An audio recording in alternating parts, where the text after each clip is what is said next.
En un principio la vida del hombre era solitaria, brutal y breve. El avance cultural y tecnológico era aún más lerdo que el lento avance genético de la especie. Durante 1 millón de años, los hombres se mataron unos a otros para robar sus propiedades o sus hembras, utilizando el mismo hacha de mano. Recién hace unos 45.000 años, una mutación genética permitió nacer al Homo sapiens y dio lugar a que el progreso cultural y tecnológico empiece a ser mucho más rápido que la evolución genética. ¿Cómo ocurrió eso? Por primera vez, el hombre reemplazó la violencia por el intercambio voluntario. El comercio dio lugar a la división de tareas, la especialización e impulsó la creatividad. De este modo, el progreso adquiere una nueva dinámica y descubrimos que la libertad es sinónimo de paz, intercambio voluntario, comercio, cooperación, creatividad y todo esto lleva al progreso. Fue así como los pueblos que comerciaban progresaron más rápidamente. Hace unos 48.000 años aparece la agricultura y los hombres superan la etapa de ser recolectores y cazadores nómades para ser sedentarios y formar comunidades más grandes. 5200 a.C. aparecen en la Mesopotamia diversas civilizaciones. Los sumerios desplegaron su creatividad inventando el ladrillo, las ciudades y la escritura. Luego se suceden y superponen asirios, acadios y babilonios. Los períodos pacíficos y creativos se alternaban con guerras violentas. Algo más tarde, en Egipto, los faraones aprovecharon la fertilidad del Nilo para acumular riquezas, construir pirámides y otras maravillas, pero todavía la inmensa mayoría de la población era muy pobre y su esperanza de vida rondaba apenas 25 años. Aparecen rudimentariamente las ciencias, la astronomía, la geometría, la medicina. Los persas inventan el molino de viento. En la India progresa la matemática, inventan el cero. En Grecia surge la filosofía y la democracia. Y luego, los árabes progresan en el álgebra. En el siglo II, en China se inventa el ábaco y el papel.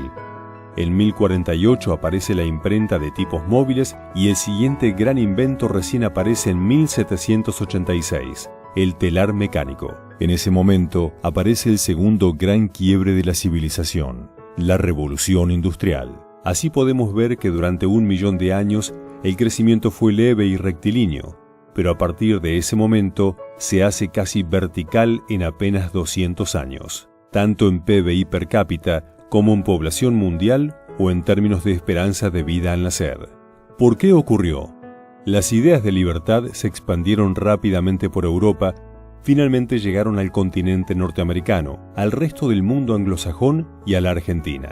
Se establecieron leyes y constituciones que reconocían por primera vez los derechos individuales de cada ser humano a la vida, la libertad, la propiedad privada y la búsqueda de la propia felicidad.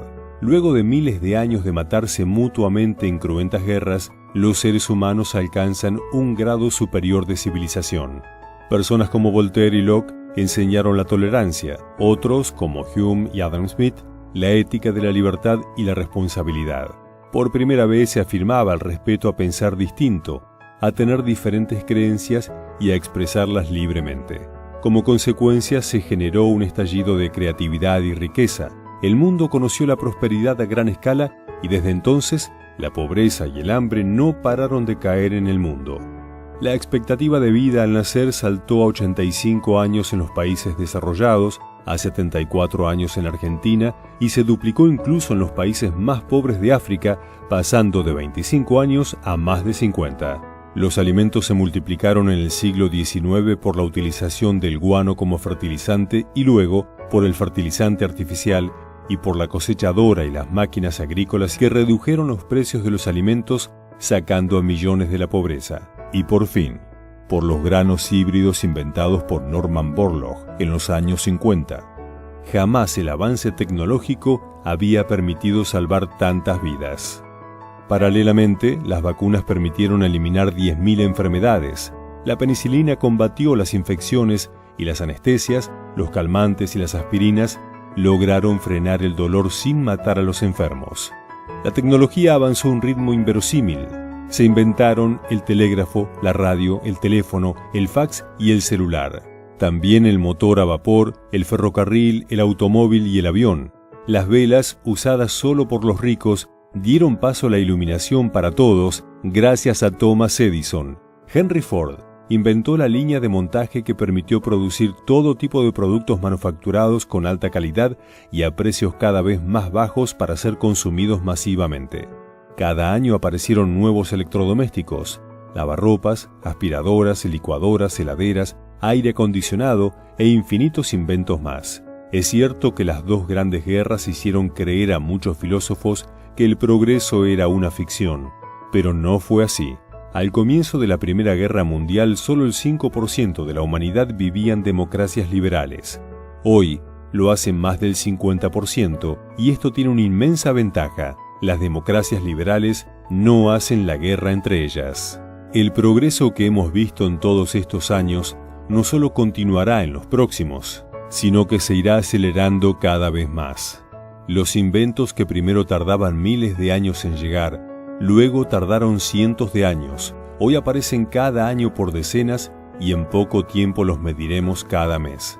Las computadoras hoy son 1 millón de veces más rápidas y capaces que las de hace 40 años, y las nuevas tecnologías, la inteligencia artificial, la robótica, la nanotecnología, el descifrado del ADN y la reprogramación genética nos permiten especular que en poco tiempo podremos incluso detener el envejecimiento. Nuestra historia demuestra que la cooperación libre y voluntaria es la herramienta que despliega la creatividad, los inventos y el humanismo que permiten el progreso material y moral.